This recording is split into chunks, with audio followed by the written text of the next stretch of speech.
Bangladesh versus West Indies. Bangladesh ১৬৫ রানে all out হওয়ার পর বাংলাদেশের সোনার ছেলেরা বিশেষ করে নাহিদ রানার বোলিং তোপের মুখে ওয়েস্ট ইন্ডিজ তাদের ঘরের মাঠে মাত্র ১৪৬ রানে ফার্স্ট ইনিংসে অল আউট হয়ে গেছে।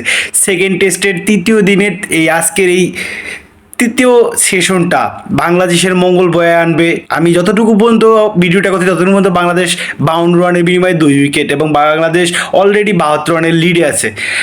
বাংলাদেশের এই দলটা আজকের ম্যাচে বিশেষ করে এই টেস্ট ম্যাচে ১৬৬ রান করার পর বা ১৬৬ রান করার পর যে বাংলাদেশ এই টেস্টে ভালো করবে বা আরেকটা ম্যাচ ইনিংসে হারবে সেই সংখ্যায় বাংলাদেশ ছিল।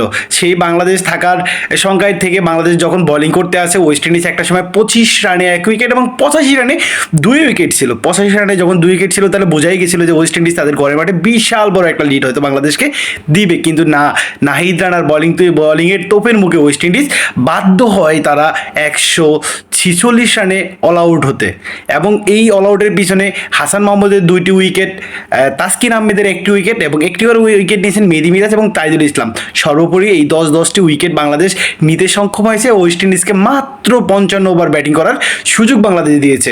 এখন বাংলাদেশ দ্বিতীয় ইনিংস ব্যাটিং করতেছে, হয়তো বাংলাদেশ ভালো একটা লিড করবে বা বাংলাদেশকে চায় ২৫০ ৩০০ বা ৩৫০ রানে যতটুকু সম্ভব বাংলাদেশ ওয়েস্ট ইন্ডিজকে টার্গেট দেবে। বাংলাদেশ এই ম্যাচটা ভালো কিছু নিয়ে আসবে সেই প্রত্যাশা নিয়ে আমরা সবাই প্রত্যাশা করতে পারতেছি যে বাংলাদেশ এই ম্যাচটা ওয়েস্ট ইন্ডিজের ঘরের মাঠ থেকে হয়তো জিতে আসুক।